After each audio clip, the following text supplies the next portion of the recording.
मत्स्या मरणत्या वियोगे. थोडं रिवर्ब द्या दादा.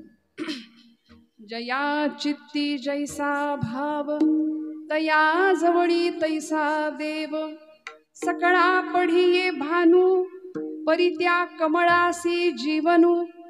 जया चित्ती जैसा भाव तया जवळी तैसा देव.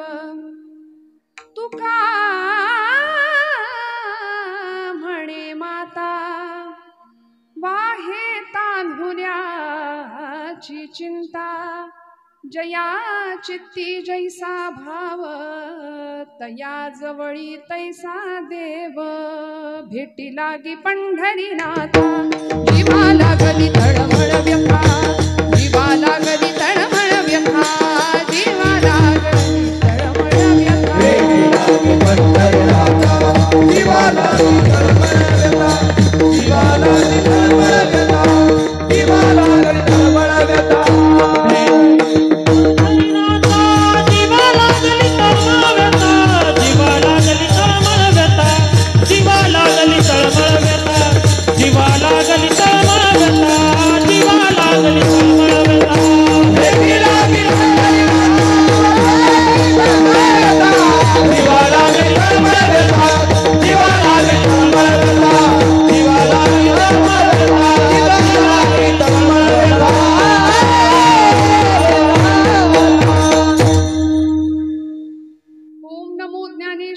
करुणाकरा दयाळा.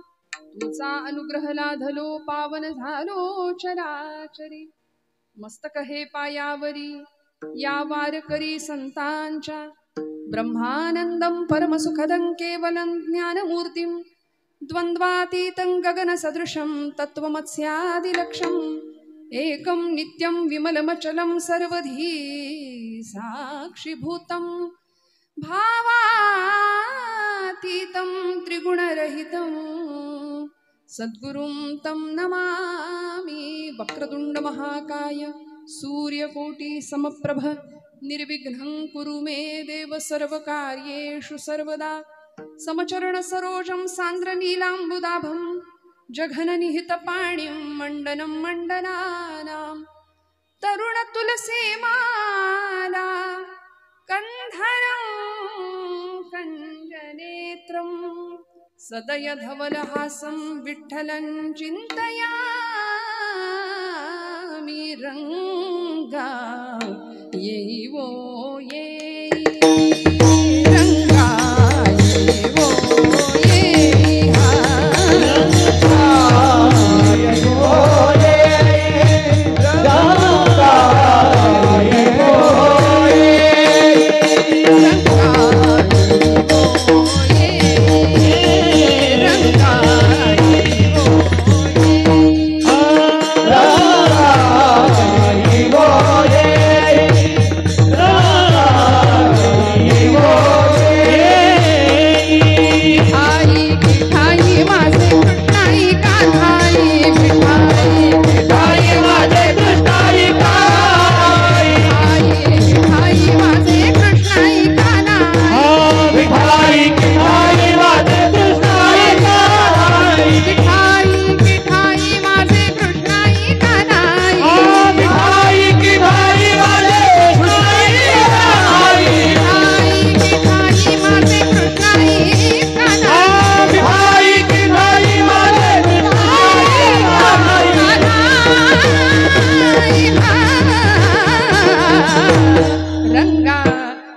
कर जोडूनी पायी ठेवी तसे माथा.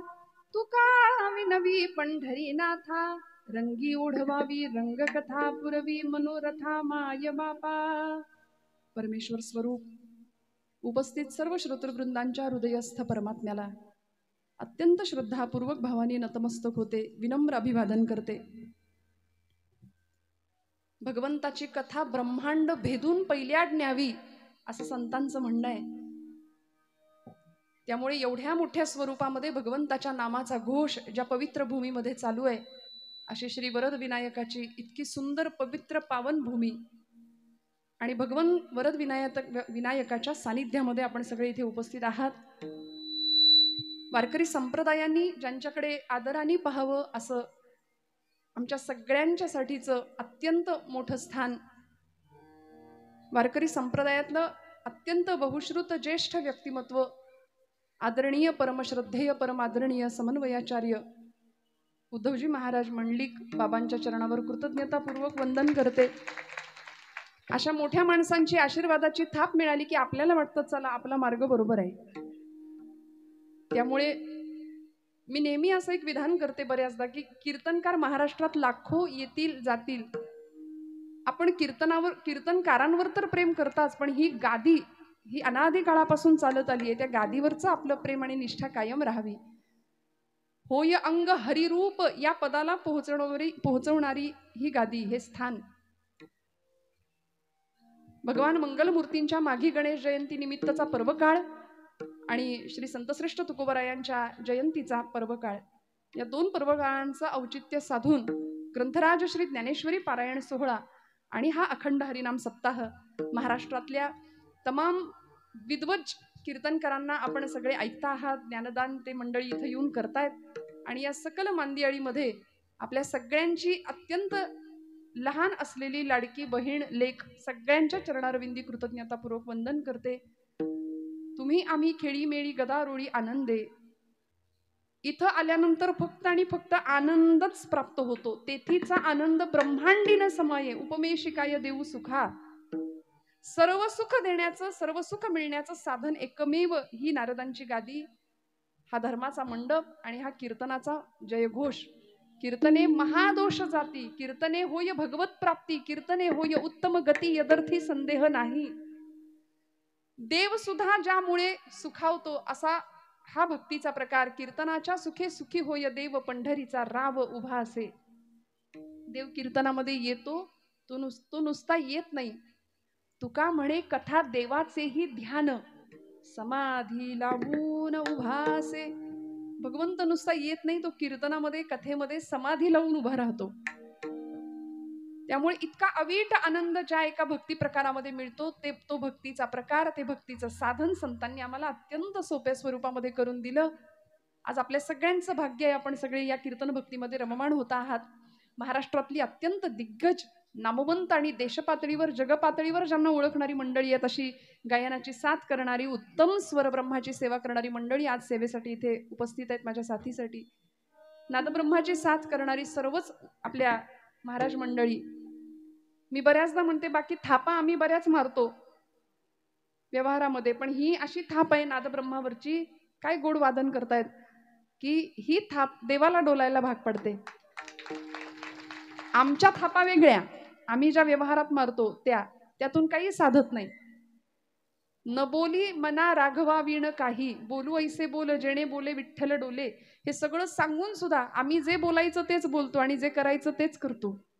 पण संतांनी आम्हाला आचारसंहिता दिली ना, इतका सुंदर गदारोळ आहे नामाचा, भक्तीचा, इतकं सुंदर वातावरण आहे. माझ्या परमभाग्याने पुन्हा एकदा जवळजवळ तिसऱ्यांदा मी या इथे स्थानावर उभी राहून आपल्या सगळ्यांची सेवा करते, मनापासून आपल्या सगळ्यांचं दर्शन घेते. खूप कळतं म्हणून कीर्तन नाही करणार श्रोते हो, आपल्या सगळ्यांच्या आशीर्वादाने काही कळावं याकरता या गादीवर उभी राहते. विणेकरी सर्व आमची संस्थेची सगळीच मंडळी, बाबांच्या कृपाछत्राखाली आदरणीय मंडलिक बाबांची सर्व अनुयायी आणि त्यांच्या आशीर्वादाची आपण सगळी मंडळी आहात आणि त्यात आता माझ्याही पाठीवर त्यांचे आशीर्वाद आहेत. मनापासून स्वतःला भाग्यवान समजते. आपल्या सगळ्यांना मनपूर्वक नमस्कार करते आणि सेवेला प्रारंभ करते. विठाल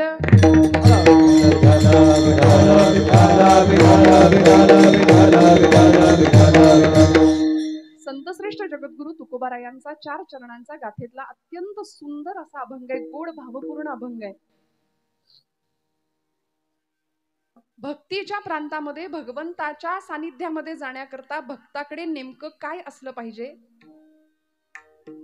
अनन्य अशा भावाची प्राप्ती भक्तांनी करून घेण्याकरता तुकोबराय भाव तसा देव हा सिद्धांत व्यक्त करत असताना या अभंगामध्ये 3 दृष्टांतांनी आपला सिद्धांत प्रतिपादित करतात. विठ्ठल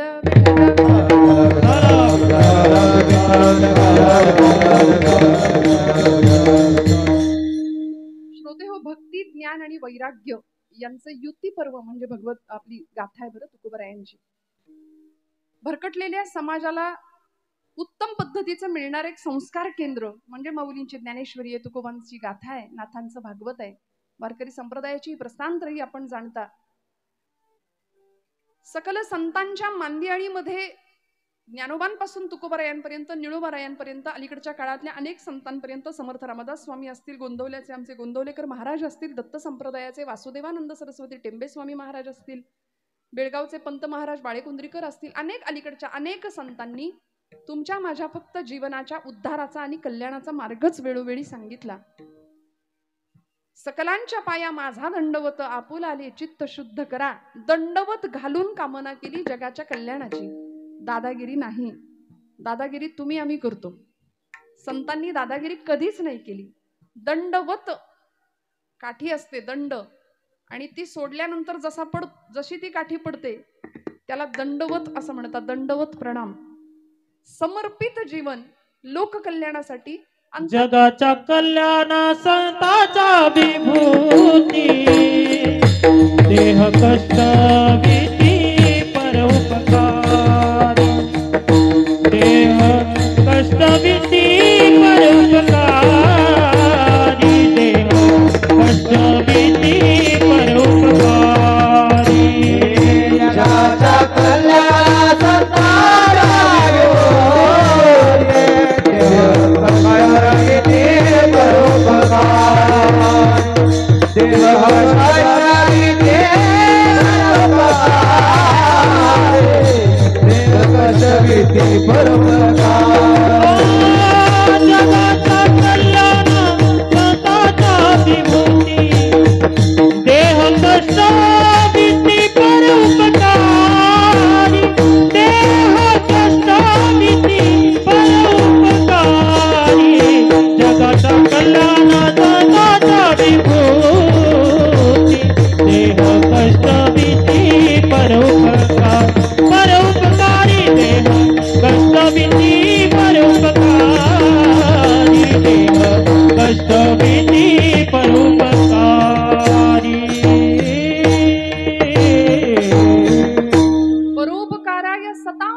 म्हटलंय.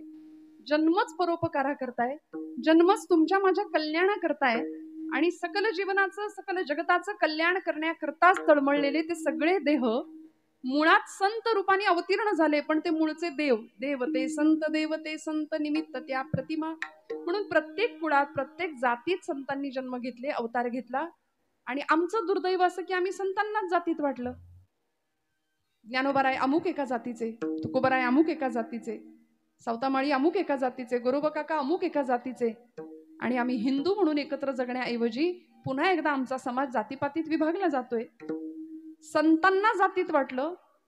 ज्या छत्रपतींनी मराठा या शब्दाची संकल्पना उत्तम प्रकारे साम्राज्य विस्तार करताना मांडली होती, स्वराज्य स्थापना करताना मांडली होती, समर्थ म्हणाले मराठा तितुका मेळवावा, महाराष्ट्र धर्म वाढवावा.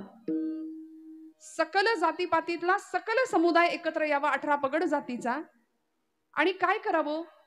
छत्रपती म्हणायचे मराठा तोच जो भगव्यासाठी लढतो, जो भगव्यासाठी स्वतःच्या प्राणांची पर्वा नाही करत, आणि जो भगव्यासाठी धारातीर्थी पडतो, तो मराठी आहे, तो मराठी आहे. आचार्य अत्रेंनी मराठीची व्याख्या सांगितली. ज्याला ज्ञानोबांची एक तरी ओवी पाठ आहे, ज्याला तुकोबरायांचा एक तरी अभंग पाठ आहे, आणि ज्यांनी माझ्या शिवछत्रपती प्रभूंचा एक तरी गड पायाखालनं घालून आणलाय, त्याला म्हणायचं मराठी. अहो, आम्ही हे सगळं बाजूला ठेवतो आणि नको त्या गोष्टीमध्ये आमच्या जीवनाचा व्यर्थ वेळ वाया घालवतो. पण आम्ही सगळे एक आहोत, आम्ही सगळे हिंदू आहोत, या हिंदू धर्माचे अनुयायी आहोत, आणि आम्ही ज्ञानोबा तुकोबांचे छत्रपती शिवाजी महाराजांची लेकरं आहोत. ही देवभूमी आहे. देवादिकांनी इथे अवतार घेतला. आपण 2 दिवसांनी येणारी गणेश जयंती, माघातली गणेश जयंती भगवंतांचा अवतारच आहे. महोत्कट नाव आहे भगवंतांचं, विनायकी, महोत्कट विनायक. देवांतक आणि नरांतक या राक्षसांचा वध करण्याकरता भगवंत अवतार घेतोय. प्रचंड प्रकारे सुंदर पद्धतीने भगवंत राक्षसांचा निपात करतो, लढतो. हातामध्ये शस्त्र आहे. पाशमं कुशधारिणम भगवंतांचं वर्णन आहे. रदंच वरदम हस्तैर्बिभ्राणम मूषकध्वजम एकदंतम चतुर्हस्तम पाशमं कुशधारिणम. अथर्वशीर्षामध्ये भगवंतांचं वर्णन आपण केलं. आमचे सगळे भगवंतांचे अवतार हे शस्त्रधारी आहेत, हातात शस्त्र आहे. आता आमच्या पिढीला रक्त बघितलं की चक्कर येते अशी अवस्था आहे. पण भगवंतांनी शस्त्र हातात घेतलं, दुर्जनांचा निपात केला, साधूंचं रक्षण केलं, धर्माची पुनर्संस्थापना केली आणि खऱ्या अर्थी भक्तीचा, नामाचा प्रचार आणि प्रसार आयुष्यभर ही मंडळी करत राहिली. तुम्हाला मला भरकटलेल्या समाजाला एक सुंदर पथप्रदर्शन केलं. तेणेची पंथे चालव जाता न पडेची गुंता कोठे काही. डोळे झाकून जरी या मार्गावरून आम्ही चाललो ना तरी आमच्या ध्येयापर्यंत आम्ही पोहोचणार. नको ते विकल्प आमच्या मनात येणार नाहीत. आले ना हो, अनेकांच्या मनात अनेक संभ्रम आले, अनेक शंका आल्या. ज्ञानोबा म्हणे एक नाही 4 ज्ञानोबराय असले पाहिजेत. ज्ञानेश्वरी लिहिणारे ज्ञानेश्वर वेगळे, रेड्यामुखी वेद बोलवणारे, भिंत चालवणारे ज्ञानोबराय वेगळे, समाधी घेणारे ज्ञानोबराय वेगळे, अमृतानुभव सांगणारे ज्ञानोबराय वेगळेच. कारण एवढ्या अशा वयामध्ये, एवढ्या कमी वयामध्ये इतकं सगळं कोणी करू शकतं, साक्षात महाविष्णूंचा अवतार, याच्यावर आमचा विश्वास नाही, किंबहुना आमचा भावच नाही. म्हणून आम्हाला आमचा विश्वास कमी राहतो, आमची श्रद्धा कमी पडते. पण म्हणून तर चमत्कार करावे लागले संतांना सुद्धा. समाजाची श्रद्धा बसावी याकरता चमत्कार केले, भाव दृढ व्हावा याकरता चमत्कार केले. ज्या लोकांनी खरंच शंका उपस्थित केली त्या लोकांनी 250-300 माणसांचा ट्रक घेऊन आळंदीला समाधी खरंच आहे का आणि खरंच माऊली तिथे आहे का हे शोधायला आली होती. कोण आली होती हे सगळं आपल्याला माहिती आहे. सोनोपंत मामा दांडेकर म्हणाले माऊली बघून घेतील, काही हरकत नाही, करू दे, त्यांना काय करायचं ते करू दे. फॉरेनची सुद्धा काही मंडळी त्या शोध प्रक्रियेमध्ये होते. अंधश्रद्धा निर्मूलन समितीची माणसं आली. समाधीपासून काही अंतरावर मीटर लावले गेले. बराच वेळ परीक्षण चाललं होतं. सगळ्या विज्ञानाचा कस लावला, सगळ्या परीक्षा चाचण्या घेतल्या. पण असा एक दैवी अनुभूतीचा चमत्कार, साक्षात्कार प्रत्ययाला यावा की 3ही मीटरवरचे काटे हलत होते, रीडिंग देत होते आणि उत्तर मिळत होतं की आतमध्ये काहीतरी आहे, आतमध्ये काहीतरी चैतन्य शक्ती आहे, आतमध्ये काहीतरी स्पंदन आहेत. आणि हे जेव्हा कळलं तेव्हा डोळे खाडकन उघडले. आणि आजही मग आम्हाला कळतं आमच्या वारीमध्ये फॉरेनर्स जास्त असतात, येतात. त्या 250-300 माणसातली कितीतरी मंडळी फॉरेनर्स होती की जी आमच्या देवदेवतांविषयी शंका घेतात, आमच्या धर्माविषयी शंका घेतात. आणि आजही अशी मंडळी आमच्याच हिंदू धर्मामध्ये भरपूर आहेत. का? याचं उत्तर असं आहे की आमच्याकडे भावाचा अभाव आहे. भावच नाही, संवेदनाच नाही. कुठे गेल्या सगळ्या संवेदना? संतांची भूमी आहे, ज्या भूमीमध्ये माझ्या ज्ञानोबा माऊलींनी विश्व माऊली म्हणून त्या एवढ्याशा लेकराला जगाने दर्जा दिला. आणि ज्ञानोबारायांनी सगळ्या विश्वाचा आर्त स्वतःच्या हृदयात सामावून घेतलं. विश्वाचे आर्त माझ्या मनी प्रकाशले, अवघेची जहले देह ब्रह्म. सगळ्या जगाचं दुःख सोसलं घेतलं. जगाने दिलेली सगळी निंदा पचवली, विष पचवलं आणि अमृताची चूळ भरली 12व्या शतकात. भाव ओळखला. म्हणून तर माऊलींच्या ज्ञानेश्वरीचं नाव सुद्धा भावार्थ दीपिका असं आहे. भगवद्गीतेवरती टीका फक्त माऊलींनीच नाही केली, अनेकांनी केली. विनोबा भावेंनी भगवद्गीतेवर टीका केली. आईनी सांगितलं, विनू मला भगवद्गीता सांग रे, समजून कळत नाही. म्हणून आईच्या इच्छेकरता विनोबा भावेंनी भगवद्गीतेवर टीका केली. तिला गीताई असं नाव दिलं. गीताई माऊली माझी, मी बाळ तिचा नेणता, असं विनोबा भावे म्हणायचे. वामन पंडित नावाचे पंत साहित्यात एक कवी होऊन गेले. त्यांनी भगवद्गीतेवरती टीका केली आणि त्याला यथार्थ दीपिका असं नाव दिलं. लोकमान्य टिळकांनी भगवद्गीतेचा अभ्यास करून त्यावर गीता रहस्य नावाचा ग्रंथ लिहिला मंडालेच्या तुरुंगामध्ये. पण वामन पंडितांची यथार्थ दीपिका त्याचा मुखपृष्ठ आता सुद्धा कुठं बघायला मिळत नाही. पण माऊलींनी हृदयातला भाव जाणला आणि त्याला नाव दिलं भावार्थ दीपिका. त्याचा परिणाम असा झाला, आज महाराष्ट्र संस्कृतीच्या गाभाऱ्यामध्ये, देव्हाऱ्यामध्ये लोकांनी ज्ञानेश्वरीला बसवलं. ज्ञानेश्वरी आमची माय झाली. ज्ञानराज आमच्या आई झाल्या. ज्ञानराज माझी योग्यांची माऊली, ज्ञानराज माझी योग्याची माऊली, ज्ञानराज माझी योग्याची माऊली. जेणे निगमावली प्रकट केली, जेणे निगमावली प्रकट केली, गीता नामधारेश्वरी, गीता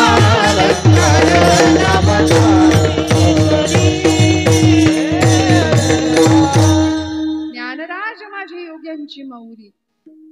किती सुंदर ती अक्षरे नवती देखा ब्रह्म साम्राज्य दीपिका अर्जुनाला चित कळिका प्रगटली असे. का हो माऊलींनी भाव जाणला.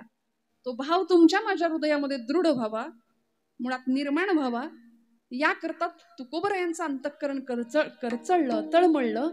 आम्ही ज्या ब्रह्मरसाचं पान केलं तो ब्रह्मरस तुम्हाला मिळायला पाहिजे. आणि त्याच्याकरता सुरुवात कुठून होते? भावे विना भक्ती, भक्ती विना मुक्ती,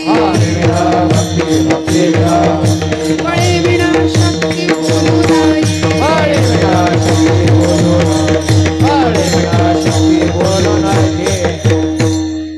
विना भक्ती. सुरुवात केली भावापासूनच मग आम्ही पुढचा प्रवास करू शकतो.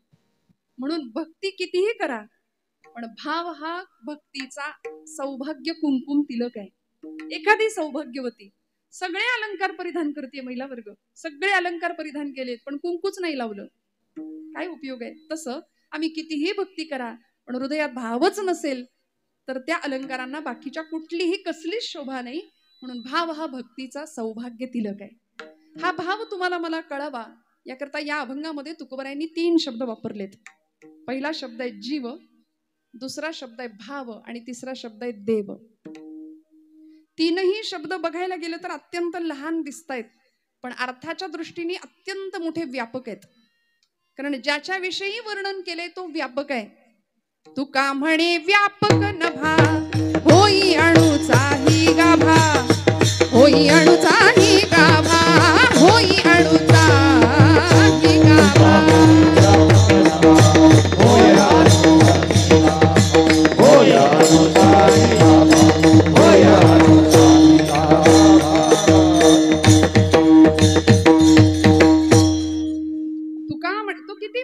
भगवंत अखिल कोट ब्रह्मांडाचा नायक आम्ही त्याला म्हणतो. श्रीमद भागवतकारांनी व्यास महर्षींनी भागवताच्या मंगल चरणामध्ये त्याचं सामर्थ्य सांगितलंय. सच्चिदानंद रूपाय हे त्याचं रूप सांगितलंय, स्वरूप. विश्वोत्पत्त्यादि हेतवे हे त्याचं सामर्थ्य सांगितलंय. आणि तापत्रय विनाशाय श्रीकृष्णाय वयन्नुम, तापत्रय विनाशाय हा त्याचा स्वभाव सांगितला. पण सामर्थ्य काय? भगवंत कोण आहे? विश्वोत्पत्त्यादि हेतवे. म्हणून तो जो देव शब्द वापरलाय ना त्यामध्ये दिव हा धातू आहे. दिव म्हणजे प्रकाश. जो प्रकाशमय आहे तो भगवंत आहे. आणि ज्या जीवाचा उल्लेख तुकोबराय करतात त्या जीवाचा देवाशी असलेला संबंध काय आहे? 3 प्रकारचे संबंध आहेत जगामध्ये.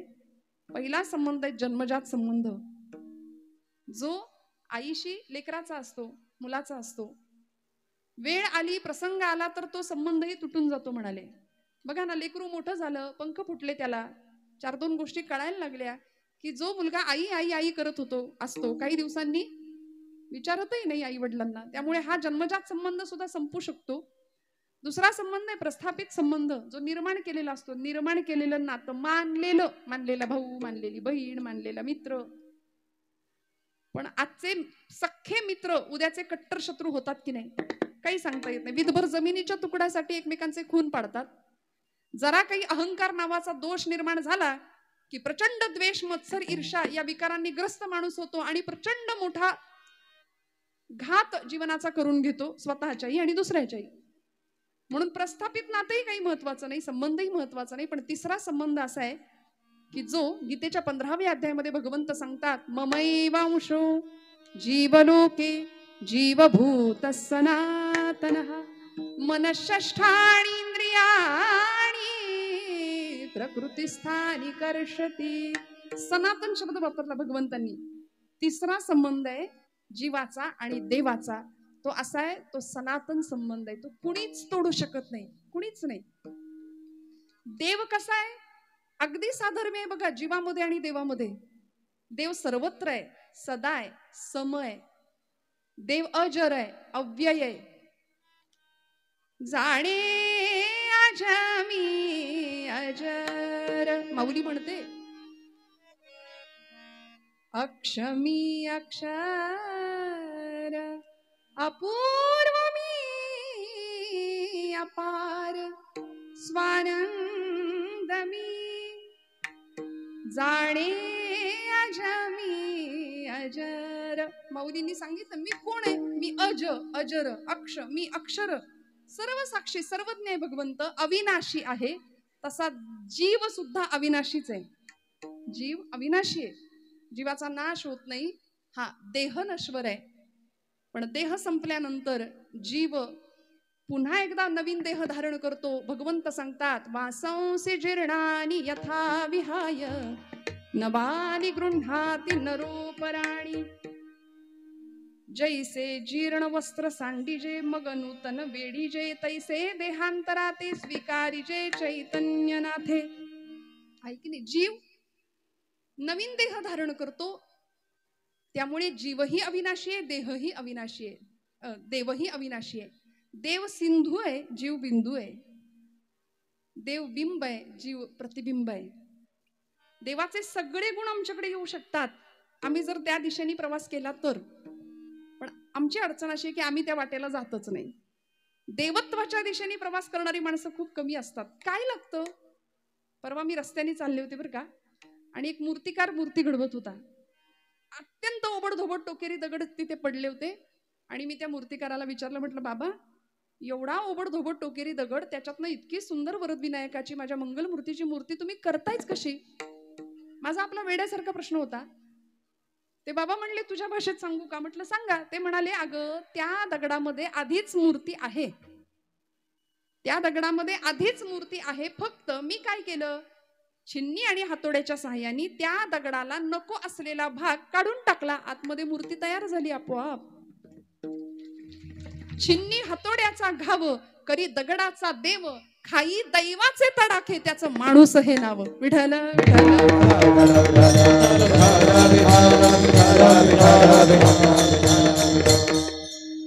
मग मला कळालं, अरे खरं आहे, जीवनातला अनावश्यक भाग आपल्या सुद्धा काढून टाकला. चिन्नी आणि हातोड्याच्या साह्याने जसा दगडाचा भाग काढून टाकला जातो, तसा आमच्याही जीवनामध्ये नको तोच भाग जास्त आहे. अनावश्यक असलेला भाग जर काढून टाकला तर आतमध्ये आम्ही देवत्वच आहेत ना. मग परिणाम काय होतो? तुका म्हणे देह भरिला विठ्ठले, काम क्रोधे केले घर रीते. सगळं घर मोकळं करावं लागेल, स्वच्छ गाभारा करावा लागेल हृदयाचा, तेव्हा भगवंत येऊन तिथे स्थापन होईल, स्थित होईल, अधिष्ठित होईल. त्यामुळे हा जीव त्या देवाच्या दिशेने प्रवास करायला उद्युक्त झाला पाहिजे. आणि मग जीवाचं आणि देवाचं नातं असं असलं पाहिजे की या जीवाला त्या देवाशिवाय चैनच नाही पडलं पाहिजे. हे तुकोबरायांचं म्हणणं आहे. कसं नातं असलं पाहिजे? अभंगाच्या शेवटच्या चरणामध्ये एक उदाहरण देतात तुकोबराय. तुका म्हणे माता, तुका म्हणे माता, तुका म्हणे माता, तुका म्हणे तुका म्हणे माता, तुका म्हणे माता, तुका म्हणे माता,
पाणहुल्याची चिंता.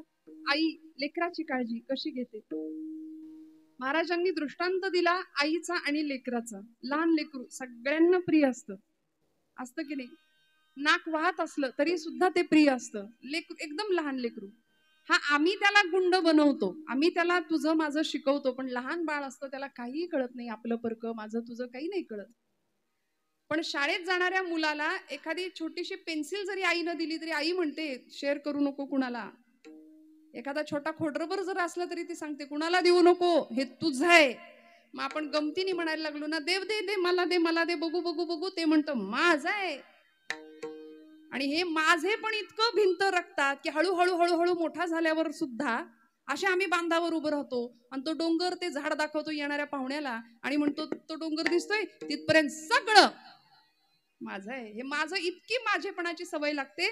ती धरणी माता आपल्यावर हसते, ती म्हणते बाई ग, याचा पणजा सुद्धा हेच म्हणायचा, याचा आजा सुद्धा हेच म्हणायचा, हे माझं आहे माझं आहे. आजा गेला पणजा गेला, सगळेच त्या मार्गाने चालले तरी सुद्धा याचे डोळे उघडत नाही. हे माझं ते माझं ते माझं करता करता.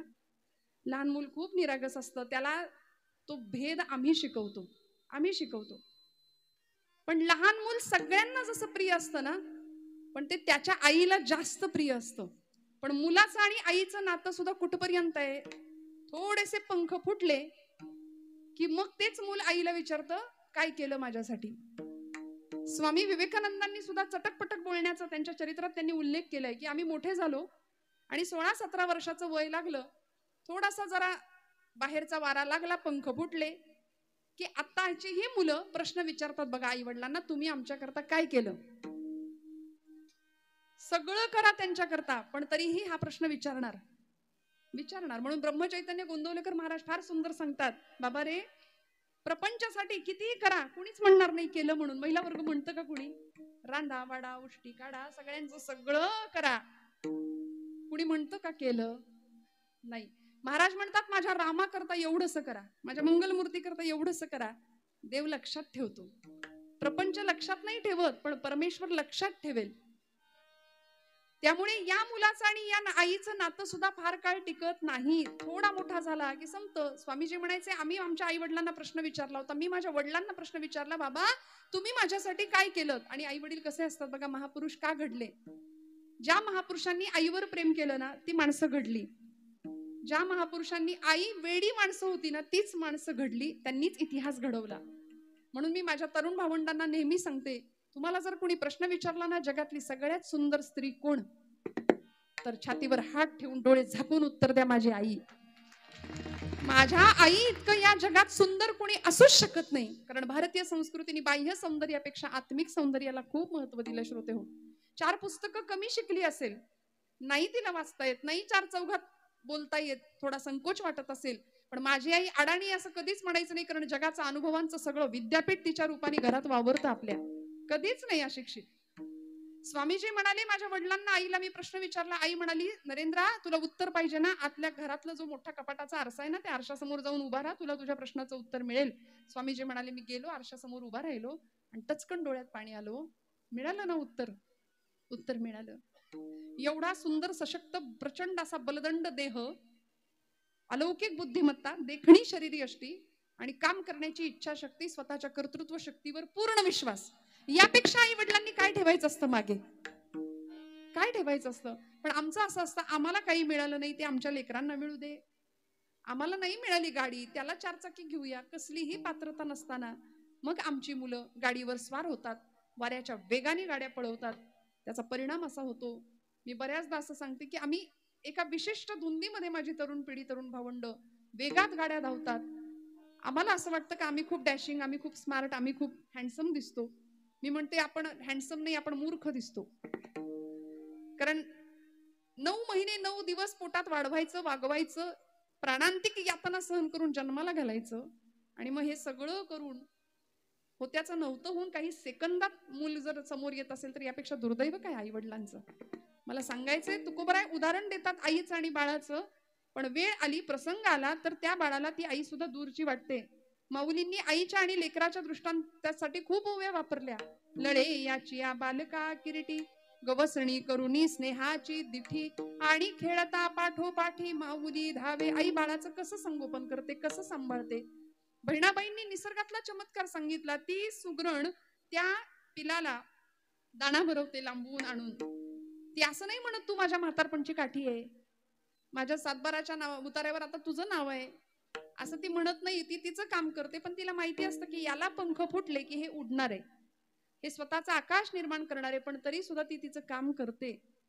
पण आईतलं आणि मुलातलं हे नातं सुद्धा बहिणाबाईंनी सुंदर सांगितलं आम्हाला कवितेच्या माध्यमातनं. अरे खोप्या मंदी खोपा सुगरणीचा चांगला, देखा पिलासाठी तिनं झोका झाडाले टांगला.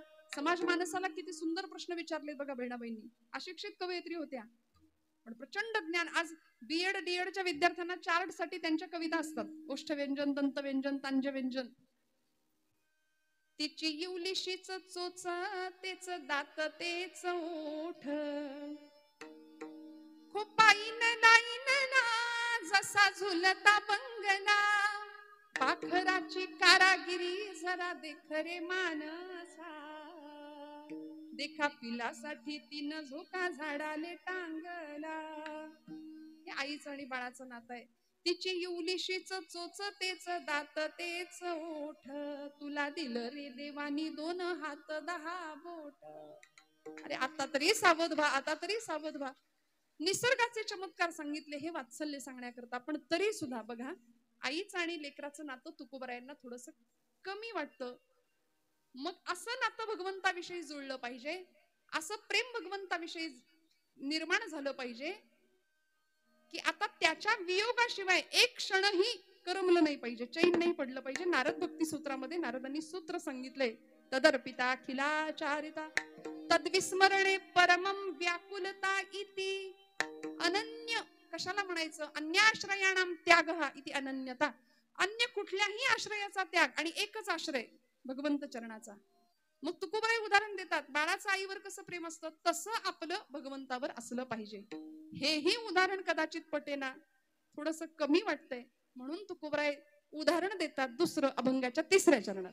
सकळा पडिये भान, सकळा पडिये भान, सकळा पडिये भान, सकळा पडिये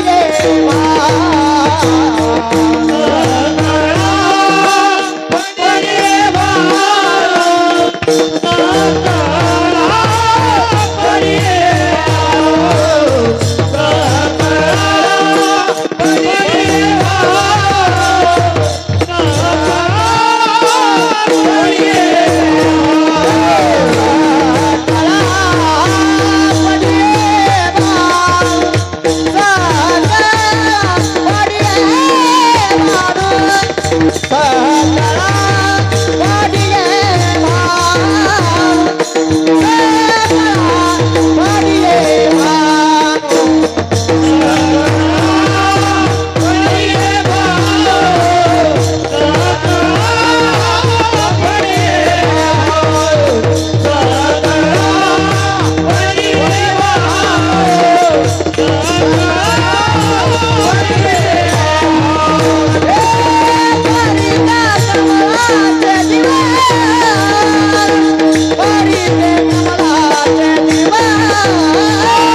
बढिये भानू परी त्या कमळासी जीवनू.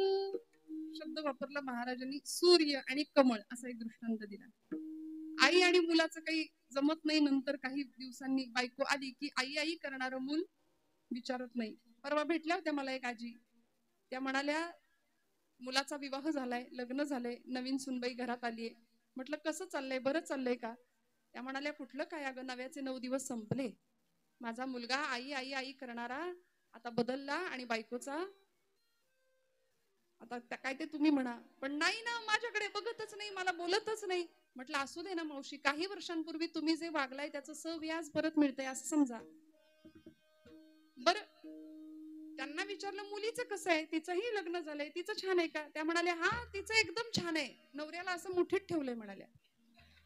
म्हणजे ते चालतंय, ते चालतं.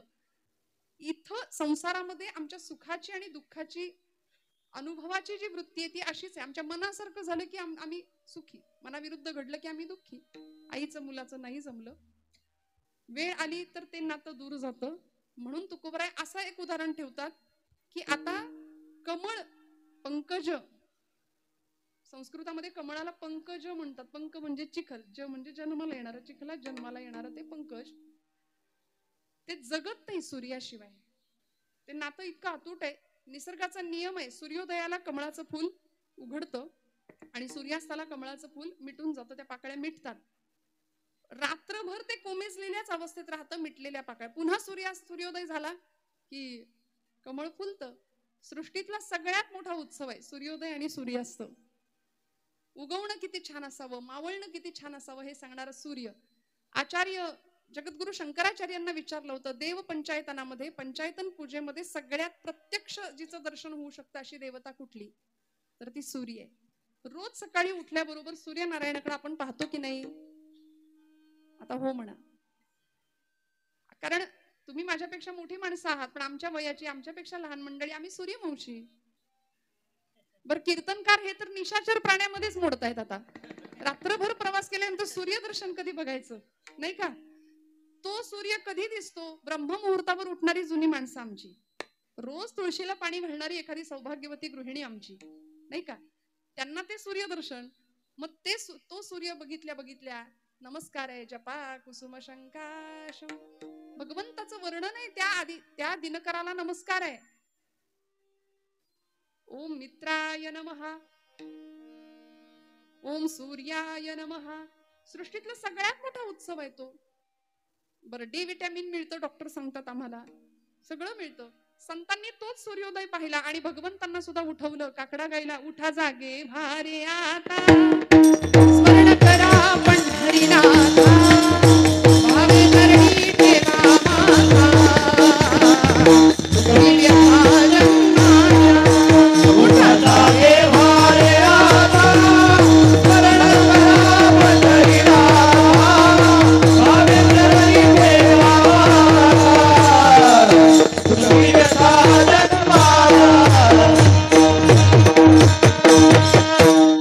काय गायलं?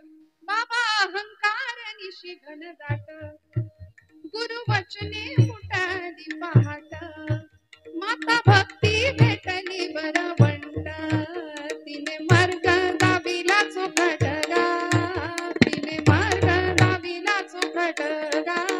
नरहरी रामा गोविंदा वासुदेवा, नरहरी रामा गोविंदा वासुदेवा.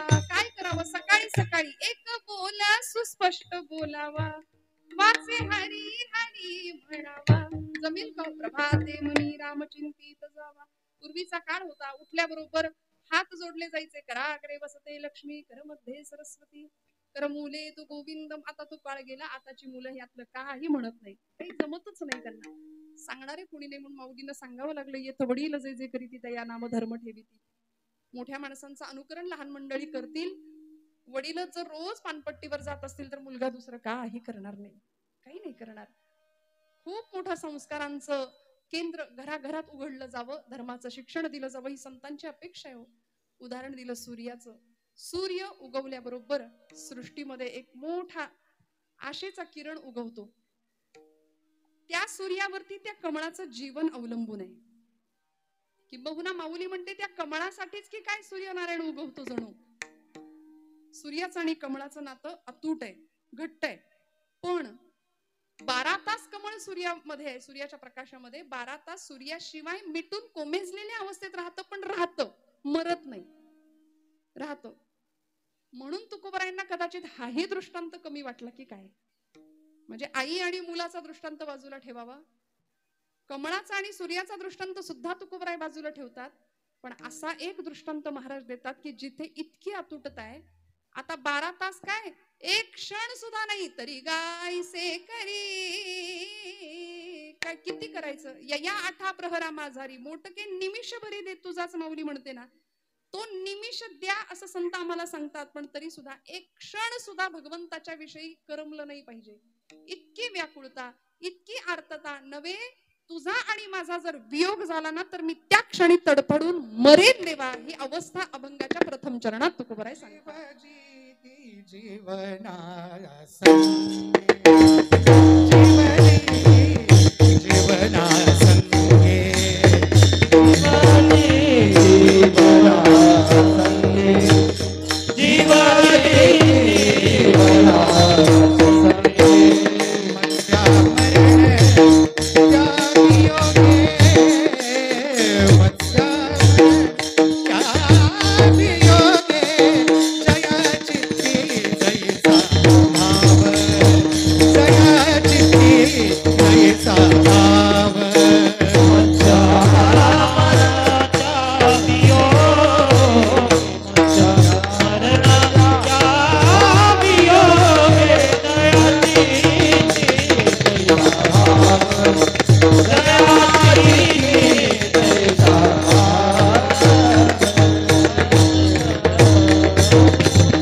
जीवाला जगण्याकरता सगळ्यात महत्वाची गोष्ट काय लागते हो.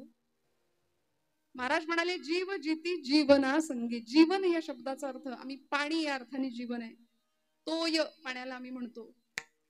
पाण्याशिवाय मनुष्य प्राणी कुठलाच जीव जगू शकत नाही. पाणी लागतं, वारा लागतो, श्वास लागतो. जीव जिती जीवना संगे. पण म्हणाले समजा काही वेळ पाणी नाही मिळालं तरी आम्हाला तहान लागेल, घशाला कोरड पडेल, पण आम्ही काही जीव नाही जात आमचा. पण तुकोबरायांनी उदाहरण दिलं मत्स्या मरण त्या वियोगे. पाण्याचा आणि माशाचा जेव्हा वियोग होतो ना त्यावेळी त्या क्षणी तडफडून मासा मृत्युमुखी पडतो. महाराजांनी हे 100% उदाहरण मान्य केलं आणि पहिल्या चरणामध्ये त्याला प्रतिष्ठित केलं त्या उदाहरणाला की माशाचा आणि पाण्याचा वियोग झाल्यानंतर मासा जसा तडफडतो ना तसं देवा माझं तडफडणं तुझ्याकरता आहे. एक भक्त भगवंतासाठी तसा तडफडला पाहिजे, ती आर्तता पाहिजे. म्हणून म्हटलं आम्ही प्रापंचिक माणसं, आमच्या डोळ्यात पाणी येत नाही देवाकरता. येतं का खरं सांगा. आम्ही प्रपंचासाठी रडतो, आमच्या लेकरा बाळांसाठी रडतो, आमच्या नाते सोयऱ्यांसाठी रडतो, पण देवासाठी नाही रडत. संतांनी एकच सोयरा मांडला होता, देव सोयरा, देव सोयरा. फक्त देवच माझा आहे. आणि मग आम्ही काय करतो, देव सोडून सगळं माझं माझं माझं करतो ना, त्यामुळे आम्ही देवाची वाटही पाहत नाही, देवासाठी रडतही नाही. मत्स्या मरण त्या वियोगे. जीवना वेगळी मासोळी तैसा तुका तळमळी. माशाचा दृष्टांत अनेक वेळा संतांनी दिला वियोग व्यक्त करण्याकरता की असा वियोग, अशी आर्तता हृदयामध्ये निर्माण व्हावी. रामकृष्ण परमहंसांना त्यांच्या एका विद्यार्थ्यांनी विचारलं होतं की स्वामीजी मला सुद्धा, ठाकूरजी मला सुद्धा देवाला बघायचंय, तुम्ही दाखवाल का. रामकृष्ण परमहंस म्हणाले चल दाखवतो. कलकत्त्याला गंगेचा प्रवाह आहे, तिथे घेऊन गेले. त्या गंगेच्या पाण्यामध्ये त्याचा डोका असं धरलं आणि बुडवलं सगळं तोंड पाण्यामध्ये. ताकद लावली पूर्ण आणि त्याच्या मानेला असा दाब देऊन त्याचं तोंड पाण्यामध्ये बुडवलं. नाका तोंडात पाणी जाऊन तो गुदमरायला लागला. म्हणाला ठाकूरजी मला मारता की काय, माझ्या नाका तोंडात पाणी जायला लागले, श्वासासाठी तळमळला. तो हात सैल केला आणि गुरुजी म्हणाले श्वासासाठी आता जितका तळमळलास ना तेवढा देवासाठी ज्या दिवशी तळमळशील तेव्हा भगवंत प्राप्त होईल. जीव जिती जीवना संगे मत्स्या मरण त्या वियोगे. नामदेव महाराज सांगतात की देवा तुझ्या चरणांचा वियोग जरी मला सहन झाला ना तरी मी त्या क्षणी मरेन. हे प्रेम होतं नामदेव महाराजांचं भगवंतांशी. आणि म्हणून तर किती आसुवे दाटली वाट किती बघावी भगवंतांची उभारोनी बाळे आसुवे दाटली उभारोनी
भेटीची आवडी उतावीळ मन भेटी लागी जीवा किती वियोग संतांना सहन करावा लागला.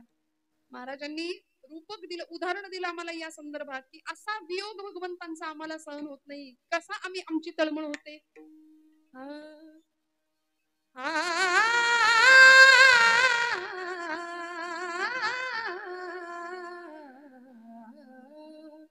कन्या सासुर्याशी जाये मागे परतोनी पाहे तैसे झाले माझ्या जीवा तैसे झाले माझ्या जीवा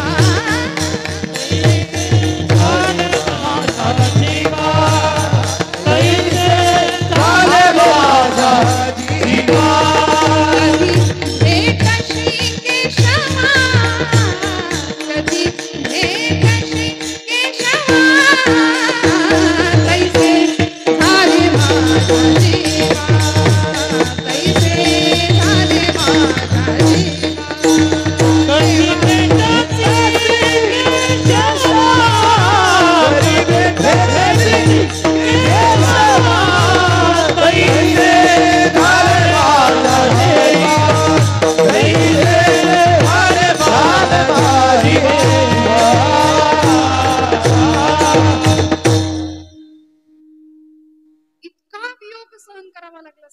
क्षणभर सुद्धा परमेश्वराशिवाय करमत नव्हतं कारण एकमेव भगवंतच होता प्रपंचात. तुकोबरायांचा तर प्रपंच असा होता 18 विश्व दारिद्र्य घरात आपल्याला माहितीये. अवला आई साहेब विचारायच्या धनी तुम्ही रोज त्या काळतोंड्याचा पाय पकडतायसा अहो माझ्या संसाराची धुळधाण झाली बघा की त्याच्याकडे व्हायच. तुकोबराय म्हणायचे आवले कशाला चिंता करते जीवनातल्या चिंतांचं हरण करणारा चिंतामणी मला भेटलाय तू कशाला काळजी करते. ज्यांनी चोच दिली तो चारा देणार आहे ना. प्रपंचाला बाजूला सारावं आणि 15-15 दिवस बाहेर पडायचे का कारण जीवाचा आणि देवाचा संबंध कळाला होता. मी त्याचा आहे आणि तो माझा आहे एवढाच संबंध खरा होता बाकीचं सगळं खोट आहे. संसार तापे तापलो मी देवा करिता या सेवा कुटुंबाची हा भाव मनात दृढ झाला म्हणून प्रपंचाला बाजूला सारावं आणि कितीतरी दिवस भामनाथाच्या डोंगरावर बसावं. अभंग तिथेच निर्माण व्हावेत. जन विजन झाले आम्हा विठ्ठल नामाप्रमाणे या भक्तीच्या परमोच्च अवस्थेला तुकोबराय जाऊन पोहोचतात का नश्वर वाटतो सगळा संसार आणि एकमेव जीव आणि देवाचा संबंध कळतो. मी त्याचा आहे देव पहावयासी गेलो तेथे देवची होऊन ठेलो असा अद्वैताचा साक्षात्कार प्राप्त होतो आणि मग प्रपंच काय हो लक्षच नाही. पांडुरंग हरी वासुदेव हरी पांडुरंग हरी अखंड नामस्मरण. कुणाच्या तरी शेताची राखण करायला तुकोबरायांना जावं लागायचं. शेताच्या मालकाने दिवसभर चांगली राखण केली म्हणून ऊसाची मोळी द्यावी तुकोबरायांकडे. ती ऊसाची मोळी घेऊन तुकोबराय घरी येताना सगळी बारकी बारकी लहान मुलं त्यांच्या मागे मोठी माणसं, काहींनी ऊस मागून घेतला, काहींनी मागून घेतला. संपली ना ऊसाची मुळी, 2 कांडकं शिल्लक राहिली फक्त. पण रामकृष्ण हरी करत महाराज घरी पोहोचले सुद्धा. 2 कांडकं होती ऊसाची, त्यातलं 1 कांडकं आपल्या लेकरांना दिलं आणि दुसरं आवलीकडे दिलं, आईसाहेबांकडे दिलं. महाराज बसले पांडुरंगा पुढं, रामकृष्ण हरी. आवलीनी आईसाहेबांनी तेच ऊसाचं दांडकं तुकोबरायांच्या पाठीत घातलं. महाराज म्हणतात, आवले मला ठाऊक होतं, मला दिल्याशिवाय तू एकटी काही ऊस खायची नाहीस. विठ्ठल विठ्ठल.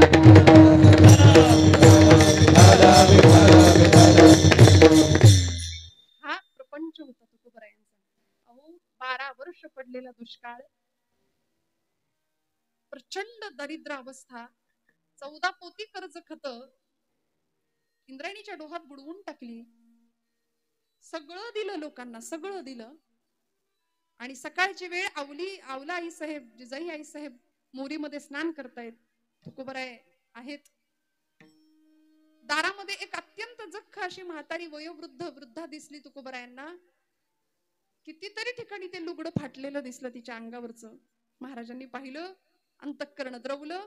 आणि जुन्या महिला वर्गाला ज्ञात असेल की जुन्या महिलांची पद्धत, मोरीमध्ये स्नानाला गेलं की नेसायचं वस्त्र निर्या करून भिंतीवर ठेवायचं मोरीच्या. आवल्या आई साहेबांनी तशी ती मोरीवर वस्त्र ठेवलं होतं, नेसायचं लुगडं. तुकोबराय गेले, ते लुगडं घेतलं आणि त्या आजीला दिलं. आजीबाई आता 120च्या स्पीडनी जा म्हणाल्या, कारण मागणं भूकंप येणार आहे तुमच्या. ज्यावेळी पूर्ण स्नान उरकलं आणि जिजाई आई साहेबांनी आता नवीन वस्त्र नेसण्याकरता, लुगडं नेसण्याकरता हात वर केला, लुगडं कुठं दिसतंय? डोळ्यातनं टचकन अश्रुधारा वाहिल्या. तुकोबरायांचा राग नाही आला, तुकोबरायांचा राग नाही आला. माझा नवरा असाच आहे माहिती होतं जिजाई आई साहेबांना. धनी असेच आहेत, कारण पतिदेवाच्या माध्यमातून विश्वदेवाचीच उपासना एक प्रकारे चालली होती. तुकोबरायांना खूप सांभाळत होत्या, म्हणून परमेश्वराची जबाबदारी होती की माझ्या भक्ताचा सांभाळ करते ना, मग मी तुझा सांभाळ करणार. म्हणून तर पायात गेलेला काटा भगवंतांनी दातानी काढलाय. देवईची रजचरणीची माती. इतकं प्रेम करावं आवलीवरती, जिजाई आई साहेबांवरती. आई साहेबांना वस्त्र हाताला नाही लागलं, डोळ्यात खळकन अश्रुधारा वाहिल्या आणि भगवंताला सांगितलं, काय रे उपयोग, रात्रंदिवस तुझ्या नामाचा टाहो पडतो माझा पती, आणि मग आमच्यावर ही अवस्था. वस्त्र दिलं त्याचं दुःख नाही, आता अब्रू कशाने झाकू सांग. आणि महिपत बुवा सांगतात, या प्रसंगामध्ये भगवंतांनी स्वतःच्या अंगावरचा पितांबर आवलीला लाज झाकण्याकरता दिलाय. तुकोबराय सांगतात, आवले कशाला चिंता करती ग? आवले कशाला चिंता करतेस, काळजी करू नकोस. नको चिंता करू वस्त्रा या पोटाची, नको चिंता करू वस्त्रा या पोटाची, नको चिंता करू वस्त्रा या पोटाची, नको चिंता करू वस्त्रा या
निश्चळी विठ्ठली विश्वास पाहो नये वासाणिकांची. आता गरजच नाही ना, तो आमचा आहे. हा भाव दृढ झाला, त्याचा वियोग सहन होत नव्हता.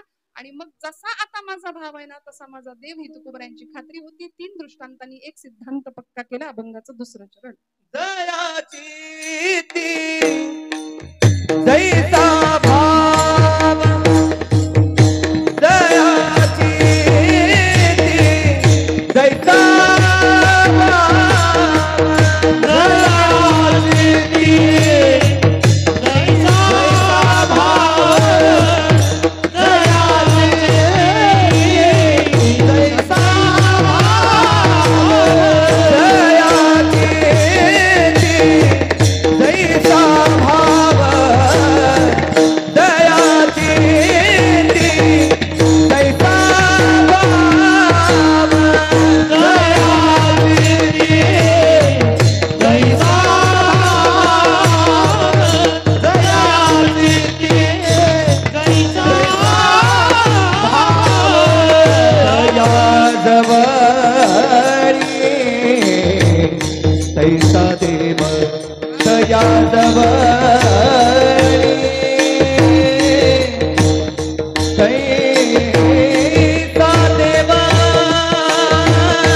समर्थ मनोबोधामध्ये म्हणाले, असे हो जया अंतरी भाव जैसा, वसे होत या अंतरी देव तैसा, अनन्यास रक्षित से चाप पाणी, नुपेक्षी कदा रामदासाभिमानी. अनन्य अशा दासाला भक्ताला भगवंत पूर्णपणे सांभाळतो, कारण अनन्याश्चिंतयंतो माम ये जना पर्युपासते हे त्याचं ब्रीद आहे. योगक्षेमं वहाम्यहम हे त्याचं आश्वासन आहे, ते LIC वाल्यांनी नंतर घेतलंय, पण हे त्यांनी दिलेलं पहिलं ब्रीद आहे, त्याचं आश्वासन आहे की काळजी करू नका ना, मी आहे ना, निर्वाणी गोविंदासे मागे पुढे काहीच साकडे, काळजीच करायची नाही, मी आहे मागे पुढे उभा, सांभाळतोय. आली या आघात निवाराय, फक्त म्हणाले इथे भाव पाहिजे, आणि तोच आमचा नेमका नाही, म्हणून आम्ही इकडे सहसा यायला मागत नाही. कुठे भगवंत आहे? काष्ठे न विद्यते देवो न पाषाणे न मृण्मये, भावो हि विद्यते देवो तस्मात् भावो हि कारणम. हा भाव जेव्हा दृढ होईल ना, तेव्हा आम्हाला सुद्धा आमच्या प्रश्नांची उत्तरं मिळतील. श्रोते हो, नामदेव महाराज म्हणाले, नामा म्हणे पुरुषोत्तमा, आता तुझं आणि माझं नातं इतकं विलक्षण आहे ना, मी कुडी तू आत्मा, स्वये दोन्ही, तू अवकाश मी भूमिका, तू समुद्र मी द्वारिका, तू कृष्ण मी रुक्मिणी. इतकं सुंदर अद्वैताचं नातं जोडलं गेलं आणि तो जीवाचा शिवाचा संबंध कळून आला. आम्हाही प्रापंचिकांना तो संबंध कळावा की आम्ही ज्यांना आपलं म्हणतो ती माणसं आपली नाहीत. मी नेहमी गमतीने म्हणते नात्यातली माणसं ना त्यातली असतात. ते नाती गोती हा मराठी भाषेतला शब्द, ती गोत्यातच आणतात ती नाती. खूप सुंदर कविता माझ्या वाचनात आली, मी म्हणून पुढे जाते. बघा ना, कन्या स्नुषान रूपांची प्रत्यक्ष राम भार्या, पिचली क्षणा क्षणाला कारुण्य रूपी सीता. कामी तिच्यान आले सामर्थ्य राघवांचे, प्रत्यक्ष वेळ येता कोणी नसे कुणाचे. प्रत्यक्ष वेळ येता कोणी नसे कुणाचे. सोडून सूर्यपुत्रा कुंती पुन्हा कुमारी, कर्णास अनुज माता सारेच जन्म वैरी.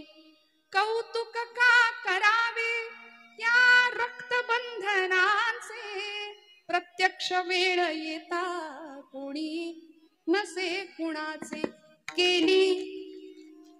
केली द्युतात उभी साक्षात कृष्ण भगिनी, सम्राट पांडवांची रानावनात राणी.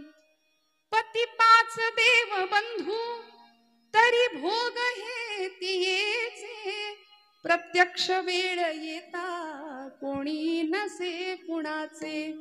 ठेवू नको अपेक्षा असल्या जगाकडूनी. आमच्या सगळ्या दुःखाचं कारण आहे अपेक्षा.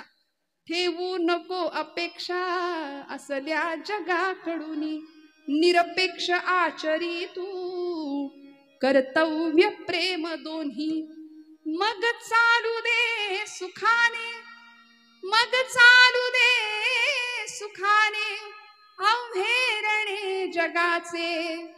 प्रत्यक्ष वेळ येता कोणी नसे कुणाचे. प्रत्यक्ष वेळ येता कोणी नसे कुणाचे. ही इथल्या संसाराची नश्वरता आहे. म्हणून खरा आनंद जो संतांना गवसला तो आम्हाला मिळावा. आमचा भाव दृढ राहावा. आमच्याकडे भावाचाच अभाव आहे. आम्हाला भाव माहितीये, आम्ही जो खातो भाव तो आम्हाला माहितीये. आम्ही म्हणतो ना खूप भाव खातोय. बाजार भाव आम्हाला माहितीये, सोन्याचा भाव आम्हाला माहितीये, रोज लक्ष असतं आमच्या महिला वर्गाचं. पण खरा भाव जो भक्तीचा अलंकार आहे तो भगवंताच्या प्रती वाहता यावा, तरच त्या पाषाणातलं सुद्धा चैतन्य भावाने जागृत होऊ शकतं.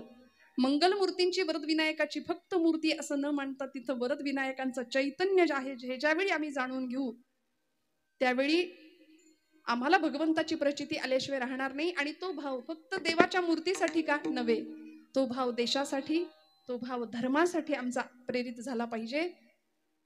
सावरकर म्हणायचे, देहाकडून देवाकडे जाताना मध्ये देश लागतो आणि त्या देशाला मी काहीतरी देणं लागतो. मग आमचं देणं देवासाठी, देशासाठी आणि धर्मासाठी असावं. संवेदनशीलतेने आम्ही वर्तन करावं. माता ते माती हा आमच्या जीवनाचा प्रवास आहे. आईच्या उदरामध्ये जन्म होतो, ती नाळ जोडलेली असते, पण तिथून झालेला प्रवास मातीपर्यंत जाऊन पोहोचतो. म्हणून मातेलाही आणि मातीलाही कधीही न विसरता आम्ही कुणाचे वंशज आहोत याचं सतत स्मरण राहावं. श्रोते हो, आज सीबीएसई बोर्ड असू दे, कॉन्व्हेंट असू दे किंवा एसएससी बोर्ड असू दे, काही असू दे, कुठल्याही अभ्यासक्रमामध्ये इंग्रजी शिक्षणाचा इतका प्रभाव आहे. तो लॉर्ड मेकॉले नावाचा इंग्रजी शिक्षण तज्ञ भारतात आला आणि त्यांनी सगळं वाटोळं केलं आमच्या शिक्षण पद्धतीचं. इथे गुरुकुल पद्धत होती, ती बंद करून इंग्रजी तत्ववेत्यांची विचारधारा आणि शिक्षण पद्धती इथे भारतीयांवर लादली गेली. त्याचा परिणाम असा झाला, आमचा राष्ट्राभिमान आम्ही विसरलो, आमचा धर्माभिमान आम्ही विसरलो, आमच्या महापुरुषांविषयीची कृतज्ञता व्यक्त करणं आम्ही विसरून गेलो, परक्यांचेच गोडवे गायला लागलो. आता काही दिवसांनी पुढच्या फेब्रुवारी महिन्यामध्ये एक मोठा सण येणार आहे 14 फेब्रुवारीला. तो महापूरच येतो आमच्याकडे प्रेमाचा. 31 डिसेंबरला मोठा सण आम्ही साजरा केला नाही का. अहो, हे याचंच द्योतक आहे की आम्ही अनेक नको ते अनुकरण करायला लागलो आणि आमची श्रीमंती, आमचं वैभव आम्ही विसरतो. पण ज्यांना या वैभवाची जाणीव असते त्यांची पावलं या इतक्या सुंदर स्वरूपामध्ये इथे येतात आणि इतका सुंदर जागर भक्तीचा वरद विनायकाच्या या भूमीमध्ये साजरा होताना आपण सगळे पाहतोय. श्रोते हो, आजच्या पुढच्या पिढीला आम्हाला सांगावं लागेल की बाबा रे, तू शाळेत जरी शिकत असलास ना तरी माणसाचा जन्म माकडा काय, ते उत्क्रांती माकडापासून झाली. हा डार्विनचा उत्क्रांतीवादाचा सिद्धांत पुरा आमच्या शाळेत शिकतात. काय शाळेत पाठ्यपुस्तकात आहे? माणसाची उत्क्रांती माकडापासून मानवाची उत्क्रांती झाली असं डार्विन आम्हाला सांगून गेला म्हणे. अहो नाही हो, मी हात जोडून सांगते, शाळेत पोरांना काही शिकू दे, पण आम्ही आमच्या पूर्वजांची आठवण करून दिली पाहिजे. श्रीमद भागवत महापुराण ग्रंथामध्ये कधीतरी वाचूया, कधीतरी सांगूया लेकरांना की बाबा रे, आपले पूर्वज कोण होते. इथं चंद्रवंश आणि सूर्यवंश या भूमीमध्ये होते. चंद्रवंशामध्ये गोपालकृष्ण जन्माला आले, सूर्यवंशामध्ये प्रभू मर्यादा पुरुषोत्तम प्रभू रामचंद्र जन्माला आले. याच चंद्रवंशाचा पुढे यदुवंश झाला, याच यादवांचे पुढे जाधव झाले. गोपालकृष्ण परमात्मा यादव होते, ते गाईला चारा घालत होते. मी पुढचं बोलूच का? नाही गरज ना. म्हणजे त्या यादवांनी गाईचा चारा खायला दिला, नंतरच्या यादवांनी गाईचा चारा खाल्ला, त्याला करायचं काय? पण गोपालकृष्ण परमात्मा हे यदुवंश, यादव, यादवांचे जाधव. इकडे सूर्यवंशीयांमध्ये प्रभू रामचंद्र जन्माला आले आणि त्याच सूर्यवंशामध्ये पुढे भोसले घराणं या महाराष्ट्राच्या भूमीमध्ये, भोसल्यांच्या कुळामध्ये वेरूळच्या कृष्णेश्वराच्या कृपाशीर्वादाने मालोजी राजे भोसले यांचा जन्म, त्यांच्या पोटी शहाजी राजांचा जन्म होतो. इकडे जाधवांच्या घराण्यामध्ये सिंदखेड राजाच्या लखोजी राजे जाधवांच्या पोटी असं एक कन्यारत्न जन्माला येतं. या महाराष्ट्राची राजमाता आऊसाहेब राष्ट्रमाता जिजाऊ माऊलींचा जन्म होतो. भोसले जाधव एकत्र येतात, जिजाई माऊली आणि शहाजी राजांचा विवाह होतो. थोडक्यात चंद्रवंश आणि सूर्यवंश एकत्र येतात, तेव्हा या भूमीमध्ये शककर्ता राजा छत्रपती शिवाजी महाराज जन्म घेतात. म्हणून आमचे पूर्वज जर कुणी असतील, आम्ही कुणाचे वारसदार आहे? आमच्या पिढ्यांना सांगूया, आम्ही ज्ञानोबा तुकोबांचे लेकर आहे, आम्ही छत्रपती शिवप्रभूंचे लेकर आहे. आणि याचा विसर न पडता हा भाव सतत जाज्वल्य राहावा. दिवसभरातली एक माळ तरी राष्ट्राय स्वाहा इदन्न मम या भावनेने वाहिली, अर्पण केली जावी भगवंतासाठी, सीमेवर लढणाऱ्या जवानांसाठी, सगळ्यांच्यासाठी, सगळ्यांचं कल्याण व्हावं ही भावना करावी आणि भगवंताला आवडेल असं नाम त्याला द्यावं. खणखणीत टाळी वाजवा, हात उंचवा, मस्त भजन करा. मी गोड भजन सांगते, आपल्याला गोड भजन सांगते, आम्ही सगळी मंडळी म्हणतो, मस्त आनंद घेऊया. 2 मिनिटात मी कीर्तन संपवणार आहे. विटेवरी उभा कटेवरी हात, पूर्ण ब्रह्म पंढरीनाथ. विटेवरी उभा कटेवरी हात, पूर्ण ब्रह्म पंढरीनाथ. विटेवरी उभा कटेवरी हात,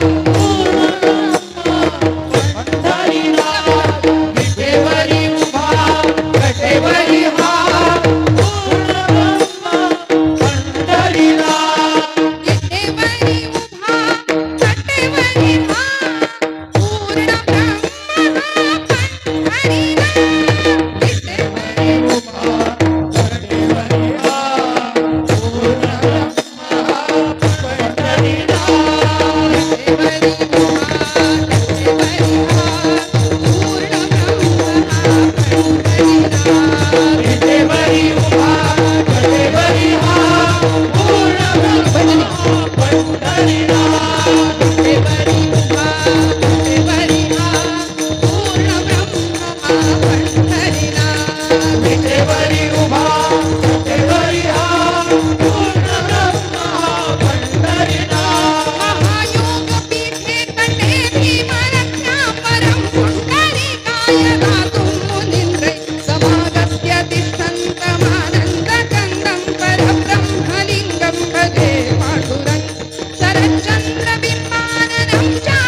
इतका आनंद आहे का हो, खरं सांगा प्रपंचात.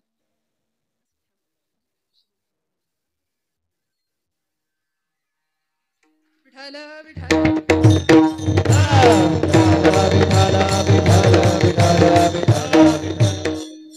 झालेली सेवा भगवंत चरणावर समर्पित करते.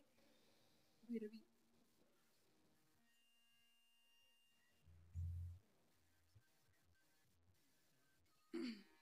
तुका म्हणे माता, तुका म्हणे माता, तुका म्हणे माता, तुका म्हणे माता,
दया दवडी तैसा देवा, दया दवडी, दया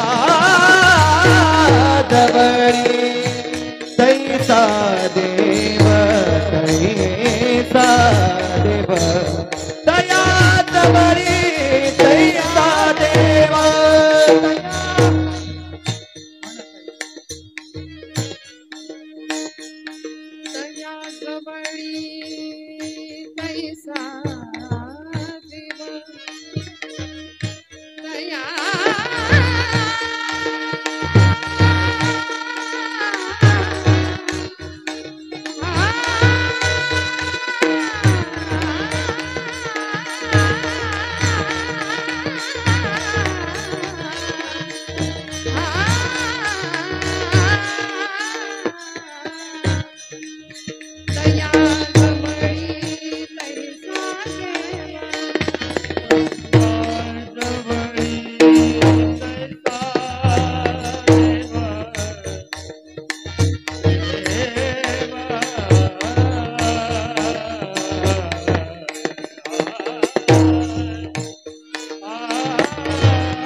क्षमा करा. सर्व मंडळी माझ्या पितृतुल्य, मातृतुल्य, बंधुतुल्य, भगिनीतुल्य सगळ्यांच्या चरणारविंदी कृतज्ञतापूर्वक वंदन. परम आदरणीय बाबांच्या चरणी साष्टांग प्रणिपात. आदरणीय मंडलिक महाराजांनी कीर्तन सेवेची संधी दिली, आपल्या सगळ्यांच्या दर्शनाचा भाग्ययोग माझ्या वाट्याला आणून दिला. मनापासून सर्वांच्याच कृतज्ञतेत राहते. सगळ्यांच्या नावाचा उल्लेख करणं शक्य नाही, त्यामुळे सगळ्यांनाच एकत्र नमस्कार करून सेवेला विराम देते. विठ्ठल जय जय. जय विठ्ठल जय जय.